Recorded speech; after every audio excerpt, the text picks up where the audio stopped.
Salutations everybody, it is Matty here today, sitting down for my review of Redfall. Look, there's no denying that the deck is heavily stacked against this game heading into its launch. The 30 FPS situation on consoles speaks for itself with the reaction to it. Then there's also progression in co-op games, which is strictly tied to the host, while other players joining in only carry their loot back to their personal save file. No story progress. There's an always online model, which Arkane has said they plan to reverse, but still, heading into the release of the game, you have to be online to play this game. There is de novo added to the PC version, so now people fear for the PC port as much as they fear for the consoles. And then there's the added pressure of living up to the hype as a major Xbox exclusive. Remember, during E3, Xbox concluded their show with a big preview of Redfall. And heading into 2022, we thought this would be one of the two major exclusives with Starfield and Redfall that would be delivered to Xbox fans. It saw a major delay out of 2022 to the first half of 2023. It's finally here, and the big question mark is, will this be a series that Xbox can invest in for the future, or will it be put on the shelf alongside Dishonored and Prey, as Arkane seems to continuously cycle out new franchises as of late? And then lastly, standing against it on a much more personal note, might I add, is one of their teams is coming off what I believe was their most underwhelming game yet in Deathloop. The inclusion of multiplayer narrowed the scope of the hallmark exploration from the studio, and naturally, with a full-blown multiplayer always online game, I feared for the worst. Then plus in Deathloop, the time loop options felt like nothing more than smoke and mirrors, appearing as complex and ever expanding, yet after only some time with the game, I learned that it's as shallow as a puddle. And truthfully, I found the disingenuous conversation following the game's release to be salt in the wound, as journalists leapt to defend the game's broken AI with claims that it was done with intent, yet the game's first patch after release made specific mention of improving the AI of enemies. This one hails from Arkane Austin, the developers behind Prey, not to be mixed up with Arkane Lyon, who was behind Dishonored and more recently Deathloop. Since then, Xbox has joined the crowd, raising the prices of their games to $70. So Redfall is coming in at that price tag alongside Game Pass, Series consoles, PC on May 2nd. I was given a review code for PC. Let what is going to be, I'd imagine, a hellish week for Bethesda, Xbox, and Arkane begin. This is Arkane's Fallout 76 moment. I don't know how else to put it. The empty world with virtually nothing to do, the technical state of it, the utter lack of creativity and mission design, the forced multiplayer, a storyline where you do nothing but truly chase ghosts. The fact that 95% of the storytelling actually comes from scraps of paper littered about the location when these are supposed to be supplemental, additive, the awful gunplay, the lacking of any hallmarks from the developer as if a completely different team made this. Every time I came back and played Redfall, I couldn't help but think of the state of Fallout 76 when it had launched and how it felt like such a major departure in every conceivable way from what made the studio it's coming from great. Eventually, I beat the game in just under 12 hours while tapping into virtually all the side content I found and was left asking, why was this made? It taps into none of the strengths of Arkane. It's not even live service, so there isn't this business reality I'm detecting, just why? I hope to answer some of that, but let's just say that Redfall's concerns about being 30 frames on consoles is the least I have to really talk about. While the PC port was disastrous for me, I just think the lack of creativity and ideas and the stripping away of intelligent, dense, complex level design here is such a shame. And it really was one of the most disheartening games I've played, because I think all of us riding into launch saw the 30 frames and went, oh boy, but you know what?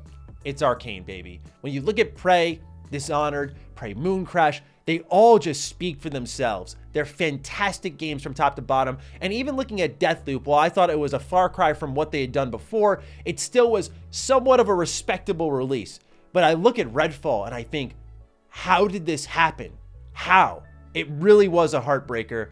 So let's get into it at the top, starting off with the very small part I want to talk about, the story, because really isn't much there. There is a woman who has a very special type of blood that could be used to save a lot of people, basically. And so a lot of greedy doctors naturally took more than they needed, and now Redfall ultimately ends up being swallowed up by some kind of darkness as the sun is blotted out and vampires roam the locale. There are no cutscenes stitching together this story like you'd seen previously in Dishonored or Prey. It's just slideshows, man. And they're tailored to the character you select, which I thought was pretty nice, but there is no storytelling here. You go to a mission table, you activate it. There's no sense of pace, no sense of cohesion here. And most times your story is delivered through x-rays of these characters and you don't know who's who, but they're just talking to one another. It's like a glorified audio log. It's incredible. So while the story isn't good and doesn't have cohesion, my problem here is, it's a multiplayer game. Okay, it's going to be broken up a little bit. I understand. The lack of creativity in mission design is stunning. How we went from the complex moral choices of Dishonored and the way you would navigate missions and the options that you had to something as simple as Redfall is awe-inspiring, truly. You'll go to a spot, kill an enemy, and then fast travel back to the safe house.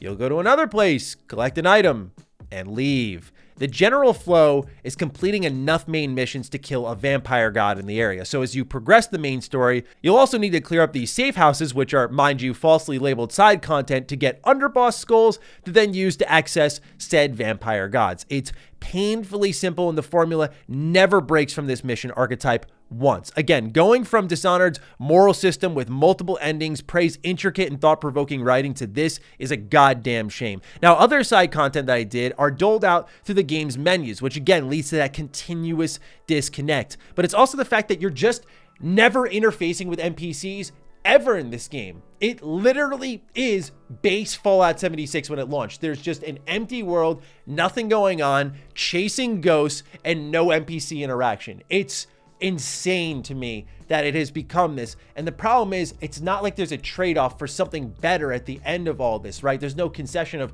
well, we told the story this way, but over here you get this instead. It's just all stripped down. Because you're not really interfacing with anything of note and there's no cohesion between anything, the world itself is just unable to grab you because it consists of two things: vampires and basically your Redfall equivalent of a raider faction where there's no depth, personality, charm, nothing. As you complete these objectives, rook storms will begin as this bar gradually fills, and it becomes more of a chore than a fun dynamic moment. As they'll just storm in, you'll kind of wipe them out in a moment's notice and then carry on with your day. They're always guaranteed to drop legendaries, which was kind of nice. When you combine all this together, perhaps what was the most shocking thing, and I know that length of the game does not equivalent to value, but for all the time we waited, and definitely the fact that it was a multiplayer game, and definitely when it was lacking a lot of complexity in its missions, I was shocked when I did everything I could find in Redfall, and I spent just south of 12 hours when I beat the game. Really shockingly small video game here. At the start of the game, you're going to pick one of 4 heroes, and I would say that Redfall functions more as a hero shooter than, say, Dishonored, where you have one character with a wheel of abilities. But given that so many Arkane games are known for their insane deep gadgetry that lets you interact with the environment, like the glue gun in Prey, or of course Corvo Attano with his various different abilities he could use, like taking over a rat and crawling through one of the sewer pipelines, or using Blink and going up into a window. It's just little things like that that allow you to interface with the environment and find creative ways to navigate your missions. In this game, every character has 2 abilities and then 1 ultimate. And unfortunately, what I noticed when I was playtesting, a lot of these abilities overlap. As one example, Devinder has the ability to throw a teleporter out. So when he throws that out, you can pretty much use your equivalent of Blink. Now, the cooldown time is ridiculous, even with upgrades, so navigation is relatively flat. We'll get into that in a moment. But then there's Layla that also has a movement ability that functions very similar to Devinder, where hers is more of an elevator that will lift your teammates. So you hear that and you think, well, one moves your teammates, one doesn't, Maddie. It's simple. But unfortunately, there's an upgrade for Devinder that allows you to teleport your teammates. So what's the point of choosing Layla if she's not going to have a benefit that Devinder can't access, which doesn't really make co-op play the best solution for this game. And don't really get me started on the skill trees here. I thought that these would be the part that saved the game. Where is my play style and all of this? Am I going to feel a lot different from someone else there? But a lot of these upgrades were underwhelming. With Devinder, it was something as simple as, hey, you have this electric stake you can throw out, and guess what? It can chain to an additional enemy now. And now it does a little more damage. It's so underwhelming and undercooked compared to what we've had, but even on its own, it's just disappointing. That doesn't even get me into the technical state of this game. Dude, okay, I've heard that the console version actually wasn't that bad, but whether I tested it here on my 3080, whether I tested it at home on my PC, which is a little bit weaker, this port is terrible. There are rampant frame rate issues in the open world. Now, certain parts of the game run a little bit better than others. I won't spoil what for you, but there's also the problem with textures almost never loading in. I mean, look at this, dude. I'm trying to fast travel and the map directly in front of me isn't loading in. That's embarrassing. There are objects loading in close by. The AI in this game is more broken than Deathloop, and now I gotta take the industry to task. This is what happens. Y'all create your galaxy brain excuses when Deathloop comes out, and look what we get. Look what happens. This game's AI is borderline non-functional at times. It completely invalidates the point of stealth gameplay, which the game barely focuses on anyway. I mean, what is the point of stealth if the enemy isn't even worth avoiding, if they're not a threat? Many of the enemies won't even fight back, and some of these boss fights are hilariously bad and broken. An absolute technical disaster on PC. I will say I've heard the console version runs at a much more steady 30, which is, I guess, an improvement, because my experience was not steady at all and did not feel optimized at all. It was terrible from start to finish. Redfall is set in an open world, and the interior diversity in the terms of decorations is actually pretty good. There's a strong art direction guiding a very pleasant visual experience because Redfall is vibrant and full of that detail. There's no single interior building that truly looked the same to me, and it led to places feeling very lived in with great environmental storytelling, like a life was truly left behind. This is where the game excels, and it left me wanting more. It is aided by those dozens and dozens of readables that create those intermittent storytelling environments. The problem is, much like I said with Fallout 76, Fallout 76's terminal logs, audio logs, they're not bad, but when it's the only storytelling you can really get and sink your teeth into, that is when it gets bad, because it's never been, and it never should be, a primary storytelling tool, because you will never convey anything properly to the player, because you might go to one end of the open world and then to the other, and it's just all disjointed, disconnected, much like the rest of the game. It just is so reminiscent of 76 storytelling here. Perhaps the biggest heartbreaker for me, yes, even beyond the technical performance, is the exploration in this game. It is flat as a board. The verticality that you know and love is genuinely gone. When you look at the Clockwork Mansion in Dishonored 2 or Telos 1 in Prey, to something as lacking as this is honestly impressive. Even Wolfenstein Youngblood, which was a mere split development effort between Machine Games and Arkane, had its hallmark verticality and interior intricacies. It's not just about approachability of the buildings, but the lacking complexity of what's within them. Buildings typically consist of a front door, a back door, and a rooftop entrance, and that's truly it. No longer will you find pipes to crawl through, secrets tucked away in the most unsuspecting places. It's just bland, man. And it comes down to the core design of the game. When you look at Arkane games and how they typically handle exploration, not only do they offer far more options in how you can infiltrate an area and how you explore it, but then within those rooms are packed with details like, oh, this is the CEO's office, and there's a note tied to the CEO, and there's a key leading to his hidden vault in the back if I explore it. There's none of that intimate exploration, and instead what you're met with are rewire kits and lockpicks. So the various personalities that carried keys, key cards, passcodes, and so on are gone. And don't even get me started on how empty the world feels without all of that. That's likely because stealth just isn't a focus here at all, though. The reason why the levels are built this way, the stealth takedown animation is all you really need to see to make you realize, oh yeah, they didn't really consider stealth, even if sometimes they put silencers on your guns, even if there are stealth-based abilities. It just doesn't feel like a focus if the level design and the animations are anything to go by. An elbow to the ass will literally do it in this game. When the stealth isn't a focus, the preparation you originally took to infiltrate Arkane's cryptic interiors is gone. There's no need to plan, plot, and seek other options when blazing up the middle is the only option presented to you. That would be fine, but Arkane has insisted that this is the typical Arkane style game. No, it is not. It is not. It's not even close to that, man. And it's, oh my God, it hurts so bad. Like, look, I'm telling you right now, I got this for $10 at GameStop, brand new. It's called the Dishonored and Prey Arkane Collection. It comes with Dishonored 1, 2, Death of the Outsider, and Prey. $10 for some of the best gaming experiences you can get. Play these. Understand where I'm coming from. Then if you want, try Redfall. It's not just wanting something that's not truly there. It's that what's there is vacant, boring, unimaginative, and a far cry away from the quality standards of this studio. And what they've made before, far above and beyond, exceeds what is existing here. And it feels like nothing at all from their previous lessons was taken in here. It feels like design by telemetry, designed by, wow, we aren't really getting anything going here with our more deep, complex games in the terms of sales. Let's make something with multiplayer and really dumb it down. What do I mean by that? It's not just interiors and navigation and exploration being boring and flat. It's the loot. I feel like the loot is almost an insult in this game. In Redfall, you're going to collect items for supplies. I always love this in Arkane games. It unleashes the kleptomaniac in me. You know, you find every little item in the environment and you're using them, picking them up and all that stuff. I love that stuff. I don't know what it is with me. I'm a weirdo, I guess, but I love navigating these environments and finding what's within them. However, what happens is early on in Redfall, I actually really like this. You know, you find a wrench and it would add 50 to your supplies. I would find a torque. I would find a bottle of bleach oil and it would give you 100 supplies. It's like, okay, I like what's happening here. We're collecting important items in the environment and it makes all these buildings have value, kind of like Fallout 4 a little bit, right? Where you find the junk and you're like, oh, a fan, nice. Oh, I get screws out of that. Okay, cool, right? It gives you that sort of feeling.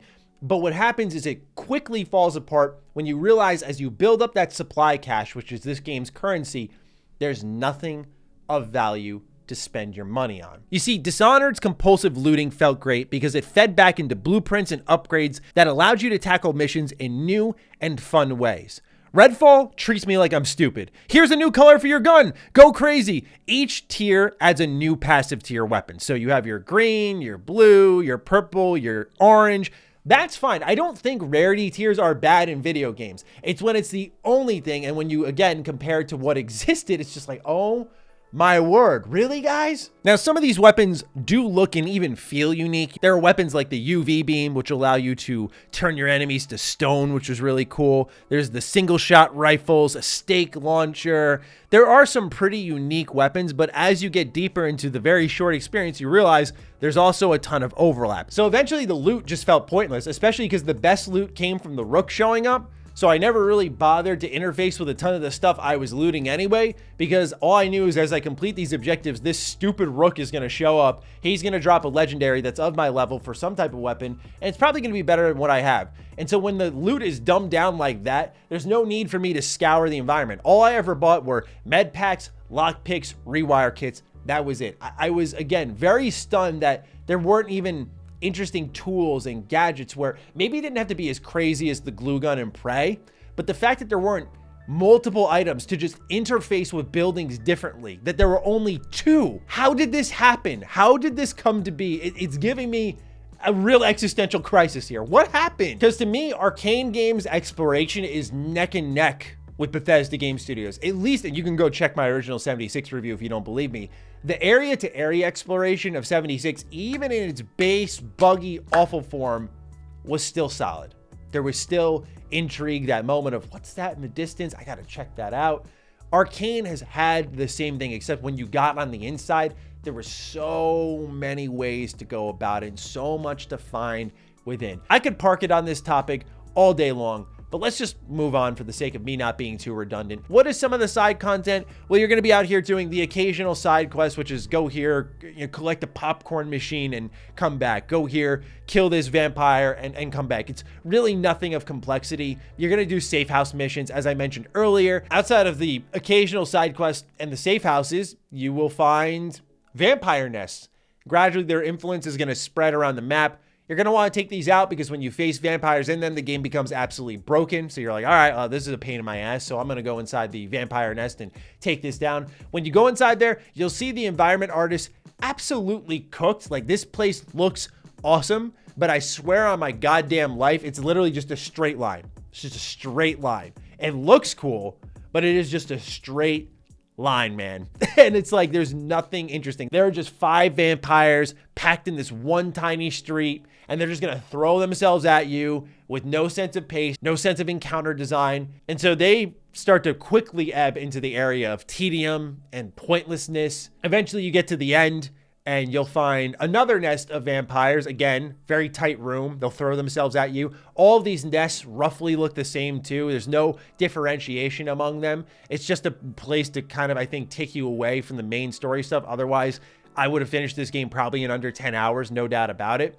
But you'll go in there, once you finish it up, you'll destroy the vampire heart at the heart of the nest, pardon the pun, and you will collect some loot, and that will be it. I mean, the game is painfully simple. And I think this would be fine if maybe you look at something like Destiny, which has, for many people, best-in-class gunplay, best-in-class exotic weaponry, but not in this game. It doesn't feel particularly good to play. And that was kind of surprising. I thought that Arkane had decent first-person shooting based off the first-person mechanics of their other games, and I thought what I played in the preview for Redfall felt okay enough to be passable. And as you peer a bit closer, you remember the uninspired mission design you're going through, the gunplay that should definitely feel better if even something like Deathloop was anything to go by, and then the lacking of enemy diversity. I mean, you have a special enemy type in a vampire, and you'd think with something like that, we'd get more and more archetypes, but there's a very small handful. And it starts to feel like all the budget for this game was gifted to the marketing side of things. You look at a trailer like this where there's Layla fully animated, looking like a AAA video game character should. You will not see one iota of this in Redfall. Instead, these are your cutscenes in Redfall. It's like this Ubisoft early 2010s level bait and switch marketing that I'm shocked Bethesda's participating in. And it makes you wonder how Xbox, how Bethesda feels comfortable charging $70 for this. And I'll tell you why. It's because they spent a lot of money on marketing it, and those trailers show as much. There's no interesting interactions with any of the encounters at all. So the gunplay also fell flat. But what also falls flat is the game's hallmark melee system, which is staking a vampire. At first, this is cool. You got yourself a nice stake bayonet at the end of your weapon. When you knock the vampire's health down to 0, he's not going to die right away. You got to put a stake in them. So you got to make sure you get to them, put the stake in them. Otherwise, they'll come back to life full health. So there is a nice little bit of risk and reward there. There's no differentiation in some of these vampires. Some will make the area darker. Some will siphon your health a little bit. But it's like no intrigue in the encounter design at all. It's so bare bones and simple, and eventually the staking just loses its luster after an hour. And I'm thinking, there's got to be other ways to take these bad boys out. And there kind of is. Like Devinder, the character I played as, you can throw a lightning rod, and so if a vampire is at low HP, instead of me coming up and staking them, this is one way to take them out. Fire can kill them as well. So there are a couple ways to take them out, don't get me wrong, but the interactions and the shocking amount of dynamic moments that can happen is nothing close to what you've seen in their previous games. Even if you haven't played their previous games, though, what I really want to emphasize to you all, because I know I'm coming from a big fan standpoint, but this is just not a good game. It's shockingly bad. I have to call it as it is. I feel bad for the people at Arkane because they're a great team. They've made some of my favorite games ever. This was surprisingly bad. And I don't usually use that term. I'm usually like disappointing. I'm saying this was just a bad game. It just probably shouldn't have been made. They were deep enough where they had to finish it. But this does not seem to me like the Arkane I know and love. I truly believe Deathloop was the start of ebbing down the wrong pathway. Redfall kind of confirmed that for me.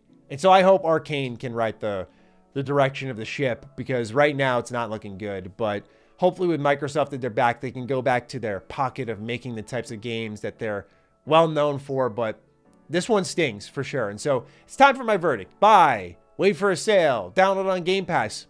None of the above.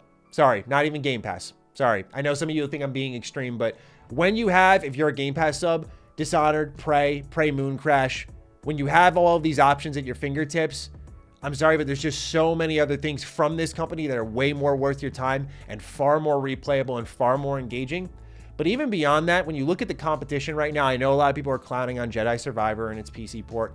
I get it. But as someone who played on PS5, I look at that. When I played Dead Island 2, I look at that. The competition is too fierce. You got Tears of the Kingdom in a couple weeks. This game simply isn't worth your time right now. It just isn't. Even for a download on Game Pass, I just think your time is better spent elsewhere. And that pains me to say. Look, I was going into this one really expecting like, okay, probably poor frame rate, poor technical state, but I should be able to see some hints of potential here. But this is not the Arkane I know. This is not the Arkane I love. They need to patch this bad boy up. But much like I said with Fallout 76, there are only so many patches that can save creativity. We'll see if Arkane can build off of this at all, because, hey, when you look at 76 with Wastelanders, it did become something. It just took a couple of years. But with Arkane and what they're having here, I'm curious if anyone's going to hang around long enough when it's supposed to be a co-op game and not a live service game for it to reach that potential. But for now, wait, hold off, do not buy, do not download. I was not impressed on any level. I look forward to seeing your thoughts down below. Be sure to fire away. With that, ladies and gentlemen, take excellent care of yourselves, and I will see you in the next video. Be sure to follow me on Twitter, follow me on Instagram. Those links are down below. along with my Patreon. Do consider supporting that as it fuels all of the content I create here. Stay sexy, stay active. I love you all. Peace.